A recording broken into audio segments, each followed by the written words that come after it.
ಮದುವೆ ಆಗಿ ಮಗು ಇದ್ರೂ ಯುವಕರ ಜೊತೆ ಡೇಟಿಂಗ್. ಹಣ ನೀಡುವ ಯುವಕರೇ ಯುವತಿಯ ಟಾರ್ಗೆಟ್ ಆಗಿದೆ. ಯುವಕರಿಗೆ ವಂಚಿಸಿದ ಐಶ್ವರ್ಯಗೆ ಧರ್ಮದೇಟು ಬಿದ್ದಿದೆ.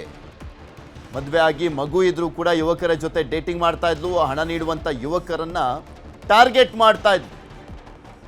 ಯಾರು ದುಡ್ಡು ಕೊಡ್ತಾರೆ ಅವ್ರ ಜೊತೆ ಹೋಗುತ್ತೆ. ಯುವಕರಿಗೆ ವಂಚಿಸಿದಂತ ಐಶ್ವರ್ಯಗೆ ಸರಿಯಾಗಿ ವಧೆ ಬಿದ್ದಿದೆ, ಧರ್ಮದೇಟ್ ಬಿದ್ದಿದೆ. ಓಡಿ ಹೋದ್ರೂ ಬಿಡದೆ ಹಿಡಿದು ಯುವತಿಗೆ ಥಳಿಸಲಾಗಿದೆ. ಧಾರವಾಡ ಉಪನಗರದಲ್ಲಿ ಯುವತಿಗೆ ಥಳಿಸಲಾಗಿರುವಂಥದ್ದು. ನಡು ರಸ್ತೆಯಲ್ಲೇ ಥಳಿಸಿದಂಥದ್ದು ಯುವಕನ ಕುಟುಂಬಸ್ಥರು. ಇಲ್ಲ, ಅವನಿಗೂ ಬುದ್ಧಿ ಇರಬೇಕು. ಆ ಯುವಕನಿಗೂ ಯಾವಳು ಒಬ್ಳು ಸಿಕ್ಕಿದ್ಲು ಅಂತ ಹೋಗೋದಲ್ಲ, ದುಡ್ಡು ಕೊಟ್ಟರೆ ಬರ್ತಾಳೆ ಅಂದ್ಬಿಟ್ಟು ಹೋಗೋದಲ್ಲ. ಆ ಯುವಕಂದು ತಪ್ಪಿದೆ. ಅವಳು ಓಕೆ ತಪ್ಪು ಮಾಡಿದ್ದಾಳೆ, ಅವಳನ್ನ ಅಟ್ಟ ಆಡಿಸ್ಕೊಂಡು ಹೊಡೆದಿದ್ದಾರೆ. ಮೂರು ಹೆಸರು ಇಟ್ಕೊಂಡು ವಂಚನೆಯನ್ನ ಮಾಡಿದ್ಲಂತೆ. ಐಶ್ವರ್ಯ, ರೇಣುಕಾ, ಆರೋಹಿ ಎಂಬ ಹೆಸರಲ್ಲಿ ಮೋಸವನ್ನ ಮಾಡಿದ್ದಾಳೆ. ಮದುವೆ ಆಗೋದಾಗಿ ಗುರು ಎಂಬಾತನಿಗೆ ವಂಚನೆಯನ್ನ ಮಾಡಿರುವಂಥದ್ದು. ಗುರು ಅನ್ನೋನ್ಗೆ ಯಾಮರ್ಸಿದ್ದಾಳೆ.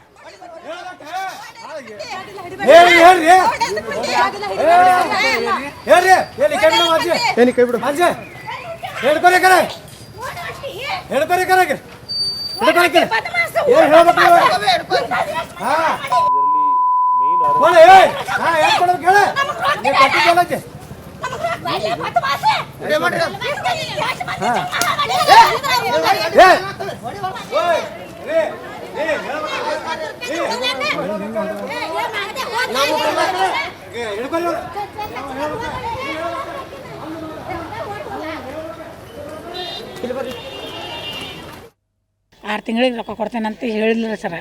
ಹೊಳ್ಳೆ ಬಡ್ಡಿಗಳು ಅದು ಅವರು ನಾವು ಇದು ಮಾಡ್ತೇನಂತ ಹೇಳ ಅವ್ನ ರೊಕ್ಕ ಹೊಳ್ಳೆ ಕೊಟ್ಟಿಲ್ಲ. ಆಕೆಗೆ ಒಂದರಲ್ಲ 4-5 ಮಂದಿ ಮದುವೆ ಆಗೈತಿ ಆಲ್ರೆಡಿ. ಈಗ ಮದುವೆ ಆಗುವಾಗ ಒಂದು ಇದಾಗೈತೆ ಅಂತ ಹೇಳಿದ್ರೆ, ಡೈವರ್ಸ್ ಆಗೈತೆ ಅಂತ ಹೇಳಿದ್ರೆ ಆಯಿತು. ಒಂದು ಮಗು ಐತಿ, ಅದನ್ನೂ ಒಪ್ಕೊಂಡ್ರೆ ನಾನು. ಮಗುನೂ ಇರಲಿ, ಅದು ನಮ್ಮ ಮಗುನ ಮೊಮ್ಮಗಳಂತ ತಿಳ್ಕೊತಾನೆ. ಮದುವೆ ಮಾಡ್ತೇನೆ ಅಂತ ಹೇಳಿ ನಾನು ಎಲ್ಲ ರೆಡಿ ಮಾಡಿದ್ದೆ ರೀ. ಮಾಡಿದ್ರೆ ಸಂಜೆಗೆ ನಾನು ಬರಂಗಿಲ್ಲ ಅಂತ ಹೇಳಿಬಿಟ್ರಿ. ಆಕೆ ಸಂಬಂಧ ತೊಗೊಂಡ್ರಿ, ರೊಕ್ಕದ ಸಂಬಂಧ. ರೊಕ್ಕ ಎಲ್ಲಿ ಬೇಕಾದಲ್ಲೇ ಇಸದು ಕೊಟ್ಬಿಟ್ಟಾನ್ರಿ. ಅದು ಅವ್ನ ಟೆನ್ಷನ್ ಮನ್ಯಾಗೂ ಹೇಳೋಕ್ಕಾಗಲ್ದು, ಆಕಿನ ಬಿಡೋಕ್ಕೂ ಆಗಲ್ದು. ಆ ಟೆನ್ಷನ್ಗೆ ನಿನ್ನೆ ತೊಗೊಂಡ್ಬಿಟ್ಟಾನ್ರಿ. ಆಕೆ ನನಗೆ ಅವ್ನು ಇಸ ತೊಗೊಂಡಿದ್ದು ನನಗೆ ಹಚ್ಚಲ್ರಿ. ನಂಗೆ ಒಟ್ಟ ಗೊತ್ತೂ ಇಲ್ಲರಿ. ಅದು ನಾನು ಕೆಲ್ಸಕ್ಕೆ ಹೋಗ್ಯಾನಂತ ಮಾಡೇನಿ. ಅವ ಇಸ ತೊಗೊಂಡು ಆಕೆಗೆ ಫೋನ್ ಹಚ್ಚಾನ್ರಿ. ಆಕೆ ನನಗೆ ಫೋನ್ ಹಚ್ಚಾರಿ. 6 ಲಕ್ಷ ಕೊಟ್ಟಂಗೆ 4 ಲಕ್ಷದ ಬಾಂಡ್ ಬರ್ದು ಕೊಟ್ಟಾಡ್ರಿ, ಚೆಕ್ ಕೊಟ್ಟಾಡ್ರಿ. ಇದ್ರ ಬಗ್ಗೆ ಇನ್ನಷ್ಟು ಮಾಹಿತಿಯನ್ನು ಕೊಡ್ತಾ ಹೋಗ್ತಾರೆ ನಮ್ಮ ಪ್ರತಿನಿಧಿ ಮಂಜುನಾಥ್. ದೂರವಾಣಿ ಸಂಪರ್ಕದಲ್ಲಿ ಜಾಯ್ನ್ ಆಗಿದ್ದಾರೆ. ಮಂಜು, ನೋಡ್ತಾ ಇದ್ವಿ ಗುರು ಅನ್ನೋನ್ನ ಚೆನ್ನಾಗಿ ಬಕ್ರ ಮಾಡಿದ್ದಾಳೆ. ಈ ರೀತಿಯಾಗಿ ಎಷ್ಟು ಜನಕ್ಕೆ ಯಾಮಾರಿಸಿದ್ಲಂತೆ? ಯಾವುದಾದ್ರು ಕಂಪ್ಲೇಂಟ್ ದಾಖಲಾಗಿದೆಯಾ? ಇವರೇನಾದರೂ ದೂರನ್ನು ಕೊಟ್ಟಿದ್ರಾ? ಆಕೆಗೆ ಮಗು ಕೂಡ ಇತ್ತು ಅಂತಿದ್ರಲ್ಲ, ಆ ಗಂಡ ಎಲ್ಲಿದ್ದಾನೆ? ಅವನಿಗೇನಾದರೂ ಮಾಹಿತಿ ಗೊತ್ತಾ? ಏನು ಅಪ್ಡೇಟ್ ಸಿಗ್ತಾ ಇದೆ ಇದ್ರ ಬಗ್ಗೆ?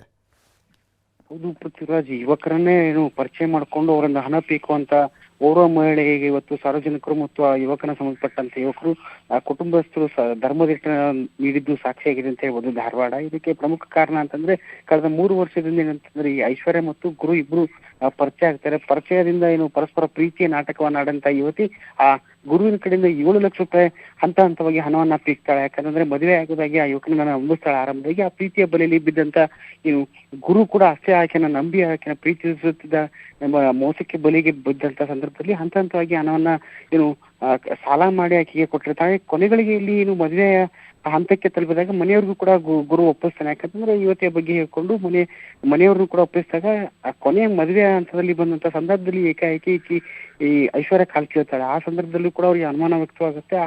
ಎಲ್ಲವೂ ಕೂಡ ನೋಡಿದಂತ ಈ ಗುರುವಿಗೆ ಕೂಡ ಮಾನಸಿಕವಾಗಿ ಕೂಗ್ಕೊಂಡು ಆತ್ಮಹತ್ಯೆಗೆ ಮುಂದಾಗ್ತಾನೆ. ಈ ಆತ್ಮಹತ್ಯೆಯ ಸುದ್ದಿ ತಿಳಿದಂತ ಐಶ್ವರ್ಯ ಕೂಡ ಏನಂತಂದ್ರೆ ಆಸ್ಪತ್ರೆಗೆ ಬಂದು ಭೇಟಿ ಮಾಡೋಕೆ ಬರ್ತಾರೆ. ಆ ಸಂದರ್ಭದಲ್ಲೂ ಕೂಡ ಆಕ್ರೋಶಗೊಂಡಂತ ಕುಟುಂಬಸ್ಥರು ಕೂಡ ಆಕೆಗೆ ತರಾಟೆನ ತೆಗೆದುಕೊಳ್ತಾರೆ. ಹಣವನ್ನ ತಗೊಂಡು ಜೊತೆಗೆ ಮದುವೆ ಮಾಡ್ಕೋತೀನಿ ನಿಮ್ಮ ಭರವಸೆನ ನೀಡಿದ್ದಿ, ಮದುವೆ ಮಾಡ್ಕೊ, ನಮ್ಗೆ ಯಾವುದೇ ರೀತಿಯ ಹಣ ಬೇಡ ಅಂತ ಪಾಲಕರು ಗುರುವಿನ ಪಾಲಕರು ಕೂಡ ಪೋಷಕರು ಕೇಳ್ಕೊತಾರೆ. ಆದ್ರೆ ಆ ಯುವತಿ ನಾಟಕ ಬಯಲಿಗೆ ಬರುತ್ತೆ. ಯಾಕಂತಂದ್ರೆ ಕಳೆದ 4 ಜನರ ಜೊತೆ ಇದೇ ರೀತಿಯಾಗಿ ಹಣವನ್ನ ತಗೊಂಡು ಈ ಮೋಸ ಮಾಡಿರುವಂತ ಪ್ರಕರಣ ಕೂಡ ಬೆಳಕಿಗೆ ಬರುತ್ತೆ. ಆ ಸಂದರ್ಭದಲ್ಲೂ ಕೂಡ ಆಕೆ ಅಲ್ಲಿಂದನೂ ಕೂಡ ಕಾಲ್ ಕೇಳೋಕೆ ಮುಂದಾದಂತ ಸಂದರ್ಭದಲ್ಲಿ ಗುರುವಿನ ಪೋಷಕರು ಮತ್ತು ಜೊತೆಗೆ ಸಾರ್ವಜನಿಕರು ಕೂಡ ಆಕೆಯನ್ನ ವಶಕ್ಕೆ ಪಡ್ಕೋತಾರೆ. ಜೊತೆಗೆ ಹಿಡ್ಕೊಂಡು ಆಕೆಯ ಧರ್ಮದಿಟ್ಟನ್ನು ಈಗಾಗಲೇ ಪೊಲೀಸ್ ವಶಕ್ಕೆ ನೀಡಿದ್ದಾರೆ ಅಂತ ಮಾಹಿತಿ ಕೂಡ ಇದೆ.